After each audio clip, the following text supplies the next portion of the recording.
दोस्तों, अगर आपने रिसेंटली कोई मोबाइल फोन परचेज किया है ऑनलाइन तो बहुत ही ज्यादा चांसेस हैं कि आप लोगों ने उसे फ्लिपकार्ट पे खरीदा होगा, क्योंकि फ्लिपकार्ट पे आज के समय में कई सारे ब्रांड ऑलरेडी एक्सक्लूसिवली काम करते हैं, जिसके अंदर कई सारे नए मोबाइल फोन जो लॉन्च होते हैं वो ऑनलाइन फ्लिपकार्ट के ऊपर पहले जाते हैं, जिस वजह से फ्लिपकार्ट के ऊपर मोनोपोली काफी ज्यादा बढ़ गई। कुछ एग्जाम्पल से बताता हूँ। जिसकी बात करें तो मोटोरोला जैसा ब्रांड जिसने फ्लिपकार्ट के साथ शुरुआत करी थी, उस जमाने में जब मोटोरोला G1 आता था और पहली बार ऐसा तो कोई भी स्मार्टफोन यहाँ पे एक्सक्लूसिवली फ्लिपकार्ट के ऊपर आ रहा है, और मोटोरोला तब से फ्लिपकार्ट के साथ जुड़ा हुआ है और आज भी मोटोरोला के मेजॉरिटी फोन्स फ्लिपकार्ट के थ्रू बिकते हैं। इवन बात करें तो यहाँ पे नथिंग और CMF जैसे ब्रांड भी है, और नथिंग के भी सारे फोन एक तरह से फ्लिपकार्ट के ऊपर ही एक्सक्लूसिवली मिलते हैं। इसके अलावा बात करें पोको भी, तो वो हिस्टोरिकली भी वो फ्लिपकार्ट फर्स्ट एक स्मार्टफोन ब्रांड रहा और आज भी पोको का फोन फ्लिपकार्ट के ऊपर ही लॉन्च होता है। इसके साथ ही बजट कैटेगरी में इन्फिनिक्स और टेक्नो देखने को मिलते हैं, जिसके अंदर इनके फोन भी फ्लिपकार्ट पे सबसे पहले यहाँ पे ऑनलाइन लॉन्च होते हैं। इसके अलावा प्रीमियम कैटेगरी की बात करें तो गूगल पिक्सल होता है, वो भी फ्लिपकार्ट के ऊपर एक्सक्लूसिव है। इवन बात करें तो प्रीमियम कैटेगरी में एप्पल की बात,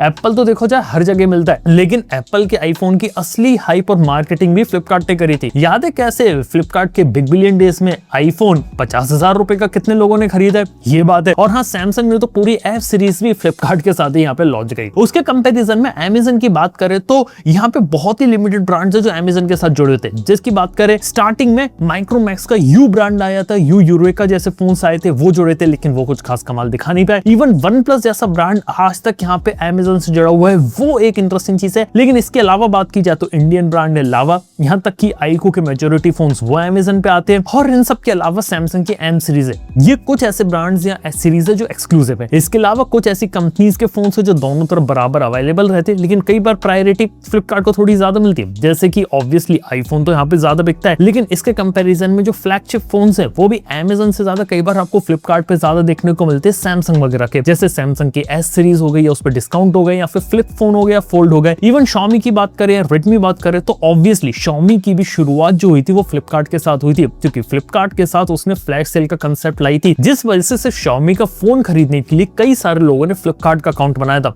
और हाँ, आज के समय में कई बार अमेज़न पे आता है, कई बार फ्लिपकार्ट पे आता है, लेकिन बात देखा जाए तो Xiaomi की भी हालत ही अच्छी नहीं है। इवन बात करें Oppo और Vivo की, हाँ, ये दोनों कंपनीज के प्रोडक्ट्स ऐसे होते हैं, ये दोनों जगह काफी अच्छे तरीके से मिलते हैं और मोस्टली लोग ऑफलाइन में फोकस करते हैं, लेकिन फिर भी फ्लिपकार्ट के ऊपर इनकी ज्यादा प्रायोरिटी रहती है। फ्लिपकार्ट पे अलग ऑफर्स और अलग लॉन्च में अलग अलग चीजें देखने को मिलती है। यानी कि ओवरऑल कहने की बात है कि स्मार्टफोन वाली अगर जंग देखे और उसमें ई-कॉमर्स प्लेटफॉर्म का रोल देखे तो यहाँ पे फ्लिपकार्ट का रोल काफी ज्यादा है, क्योंकि फ्लिपकार्ट एक ऐसा रोल यहाँ पे बनकर आया है, यानी कि स्मार्टफोन इंडस्ट्री में उसने कई सारे मोबाइल फोन बिकवाए। और अगर हम लोग सिंगल सबसे बड़े रिटेलर की भी बात करें इंडिया का, तो वो भी इनडायरेक्टली फ्लिपकार्ट है। यानी कि मोबाइल फोन के दम पे फ्लिपकार्ट आज के समय में खड़ा हो ही, ये बात सच है। और उसी वजह से आज के समय में इलेक्ट्रॉनिक कैटेगरी फ्लिपकार्ट के ऊपर जितने ज्यादा बिकते, जितना बड़ा होल्ड है, ये उसको यहाँ पे साथ दे रहा है। लेकिन वही बात करें तो अमेज़न के साथ ऐसा क्या हुआ? यानी कि अमेज़न को हमेशा बोला जाता था अच्छी सर्विस देता, अच्छी क्वालिटी का प्रोडक्ट डिलीवर करता, उसमें इश्यूज नहीं आते, अमेज़न के साथ आपको स्कैम कम देखने को मिलते हैं, कई सारी चीजें अमेज़न के साथ ज्यादा बेटर थी। और अमेज़न कई सारे लंबे समय तक ई कॉमर्स वाले मार्केट में टिका रहा। लेकिन बात की जाए तो अमेज़न को हो चुके 10 साल से ऊपर इंडिया में,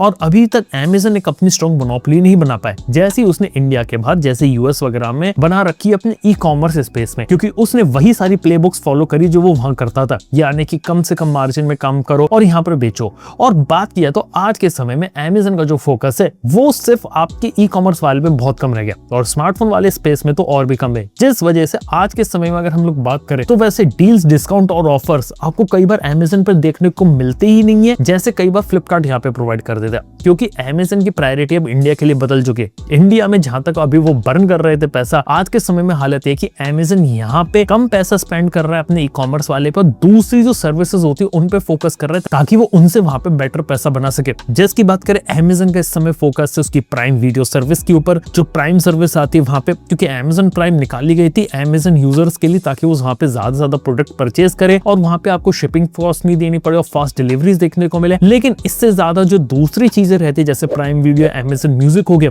वहां पे अमेज़न यहाँ पे ज्यादा से ज्यादा स्पेंडिंग कर रही है और वहां से पैसा बनाने की कोशिश कर रही है। इवन सच बात तो है कि अमेज़न का जो मेजर बिजनेस इतना बड़ा हो चुका है आज के समय में, कि आज के समय में अमेजन ई कॉमर्स से इतना ज्यादा पैसा कमाती भी नहीं है। उसका मेजोरिटी रेवेन्यू ग्लोबल लेवल पे अमेजन वेब सर्विस के लिए आता है। जब से एआई बूम आया, सर्वर्स की रिक्वायरमेंट बढ़ रही है, तो अमेजन भी उस रेस में यहाँ पे कूद गया। इस वजह से ग्लोबल और इंडिया में अमेजन की इतनी प्रायोरिटी नहीं है और इसी का फायदा फ्लिपकार्ट ने उठाया, क्योंकि फ्लिपकार्ट आज के समय में वो सारी चीजें कर रहा है जिस वजह से मार्केट में मोनोपोली बना ले, ताकि आने वाले समय में जैसे रूमर चल रहा है उसका आईपीओ आने वाला है, उसके लिए नंबर्स उसे बेटर करने हैं और उसके लिए सबसे अच्छा तरीका है कि कैसे वो स्मार्टफोन्स और इलेक्ट्रॉनिक प्रोडक्ट को यहाँ पे ज्यादा से ज्यादा बेचे, क्योंकि उनको बेचने से यहाँ पे उसका जो ग्रॉस मर्चेंडाइज वैल्यू जीएमवी कहते हैं ना, ओवरऑल यानी कितना माल कितनी क्वांटिटी में बिक रहा है, वो यहाँ पे ज्यादा इंक्रीज हो जाता है। क्योंकि जब भी फ्लिपकार्ट पर मोबाइल फोन्स लॉन्च होते थे तो लोग सिर्फ मोबाइल फोन्स नहीं लेते, उसके साथ उसके एक्सेसरीज, कई बार TWS, power bank, charger, cover, cases, skins, ये सब भी यहाँ पे लोग लेते हैं। इन चीजों से भी फ्लिपकार्ट के ऊपर इंपैक्ट पड़ा और सिर्फ इतना इंपैक्ट नहीं है, फ्लिपकार्ट ने लिटरली यहाँ पे काम करके आपके लिए कई सारी चीजें लेकर आई है जिस वजह से फ्लिपकार्ट के ऊपर फोन खरीदना कंपैरेटिवली इजी है। जैसे कि एक्सचेंज प्रोग्राम काफी अच्छे तरीके से, स्मूथ तरीके से काम करता है कि आपका फोन आएगा, चेक करेगा, पुराना फोन ले जाएगा, नया फोन आएगा। इसके अलावा जो नो कॉस्ट EMI के ऑप्शंस होते हैं वो काफी अच्छे तरीके से लेकर आई और आज सच बात है कि सिर्फ आईफोन आपका EMI पे नहीं बिकता। मेजॉरिटी फोन जिनकी कीमत 30,000 रुपए के ऊपर पहुंच रही है, ज्यादातर फोन आज के समय में EMI के ऊपर बिक रहा है। आमतौर पे EMI 12 से 24 महीने की हुआ करती थी, लेकिन रिसेंटली रिपोर्ट से पता चल रहा है कि अब retail shops, offline, even online में भी आपको 36 मंथ्स के EMI ऑप्शन देखने को मिल रहे हैं। यानी कि एक फोन आमतौर पे 3 साल तक चल जाएगा, तो 3 साल तक EMI देने में लोगों को प्रॉब्लम नहीं है। और इसी वजह से इंडिया में जो स्मार्टफोन मार्केट प्रीमियम जा रहा है वो सिर्फ इसी कारण से जा रहा है। मतलब कहने की बात है कि हम अक्सर बोलते हैं कि इंडिया में बहुत सारे आईफोन बिकते हैं, इसका मतलब ये नहीं कि इंडिया में बहुत सारे लोगों के पास पैसा आ गया कि वो ढेर सारे आईफोन यहाँ पे खरीद रहे हैं। टेक्निकली EMI के दम पे लोगों को ये बोला जाता है कि आप अभी आईफोन ले लो, लेकिन धीरे धीरे उसका पैसा देते रहना। ये चीज चल रही है 12 महीने 24 महीने रही, लेकिन अब जाके 36 महीने हो रही है, तो यार ये भी इसका साइड है। इसके अलावा बात की जाए तो स्मार्ट बायबैक देते हैं, यानी कि आप अपना फोन अगर अभी खरीद रहे हो 1 साल बाद एक्सचेंज करोगे तो 70% तक वैल्यू मिल जाएगी।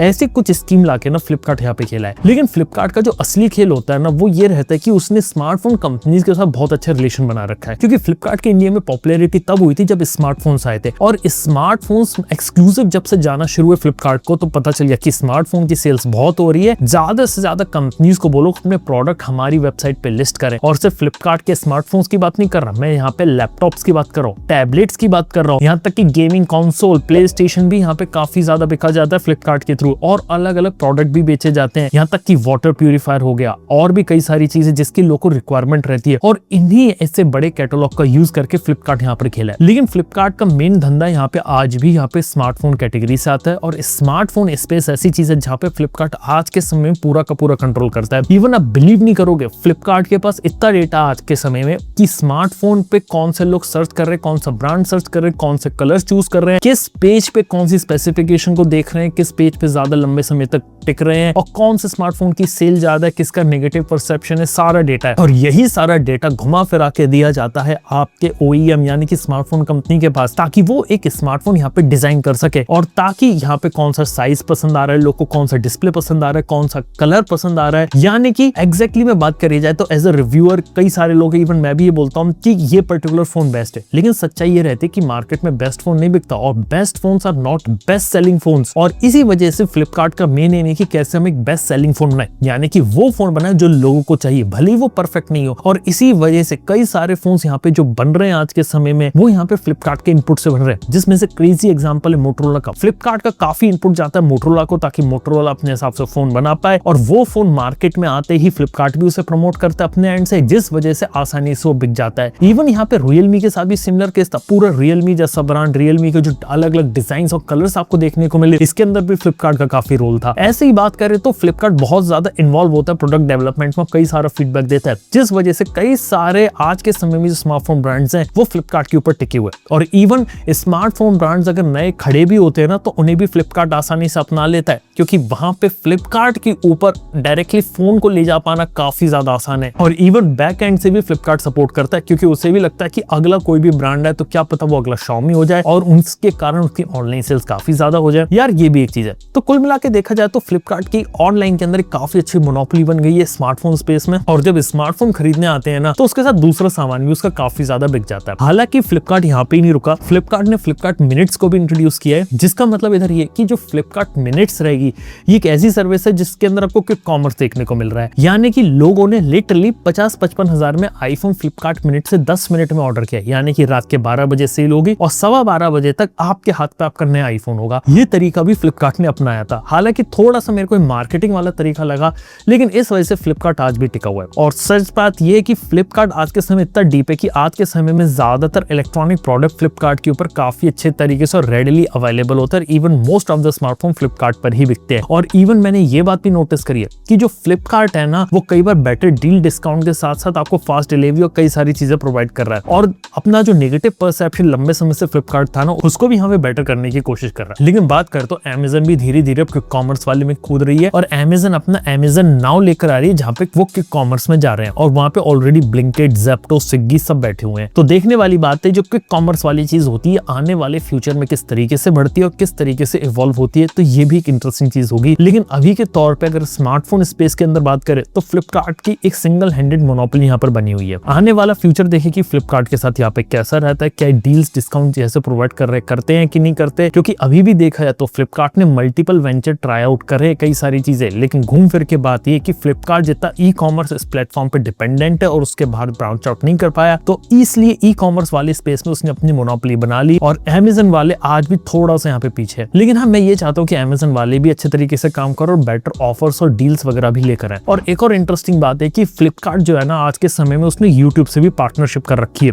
यानी कि आज के समय में अगर कोई यूट्यूबर किसी प्रोडक्ट को रिकमेंड करता है तो साइड में आपको फ्लिपकार्ट का ऐड या नीचे आपको फ्लिपकार्ट का ऐड या फ्लिपकार्ट के लिंक्स आपको देखने को मिलते हैं, जिसके थ्रू उस पर्टिकुलर प्रोडक्ट को फ्लिपकार्ट पे जाके चेकआउट कर सकते हो और उसको वहां पे खरीद सकते हो। तो ये भी एक सिस्टम बना है क्योंकि उसे पता है कि यूट्यूब जैसे प्लेटफॉर्म की तरफ से भी यहाँ पे सेल्स वगैरह ड्राइव हो रही है जब स्मार्टफोन वगैरह के रिव्यूज या लोग उसके रिलेटेड वीडियोस देखते हैं, तो इसका भी ओवरऑल एक इम्पैक्ट पड़ा है। तो कहने की बात ये कि हाँ फ्लिपकार्ट ने बहुत अच्छे तरीके से गेम बना रखा है अपना, स्मार्टफोन स्पेस को अपनी ताकत बना के आगे चल के उसने अमेज़न को तो हराया। लेकिन हाँ आने वाले समय में मेमोरी क्राइसिस भी हो रहा है, प्राइसिंग भी ज्यादा जा रही है, तो देखने वाली बात है जो no cost EMI buyback scheme और जो EMI स्कीम के ऑप्शन है ये कब तक ये जो मार्केट रहता है ना उसे यहाँ पे सेव करके रखते हो, क्योंकि जैसे जैसे प्रोडक्शन डिक्रीज होगा और शिपमेंट्स यहाँ पे कम होंगे तो कहीं ना कहीं फ्लिपकार्ट के ऊपर भी इसका इम्पैक्ट पड़ेगा लॉन्ग रन के अंदर। 2026-27 बहुत इंटरेस्टिंग ईयर होने वाले स्पेसिफिकली तो कंज्यूमर इलेक्ट्रॉनिक इंडस्ट्री। और अगर आप लोग सोच रहे हो कि फ्यूचर में फोन सस्ते होंगे या फिर फ्यूचर में बहुत अच्छे डिस्काउंट आएंगे, ऐसा नहीं होने वाला। और हाँ नियर फ्यूचर में यानी कि 2026 के अंदर कोई बड़ा ऐसा इनोवेशन भी नहीं होने वाला जिसके कारण मोबाइल फोन में कोई वॉव फैक्टर है, घूम फिर के वही चीजें आती रहेंगी। अब आप लोग समझदार हो आप फोन कौन सा लेना, अपने फोन को लंबे समय तक चलाना है तो वो आपका डिसीजन रहेगा। आप लोग अपने हिसाब से बात करिए, आप लोग अपने हिसाब से देखिए कौन सी चीज आपके लिए सही है।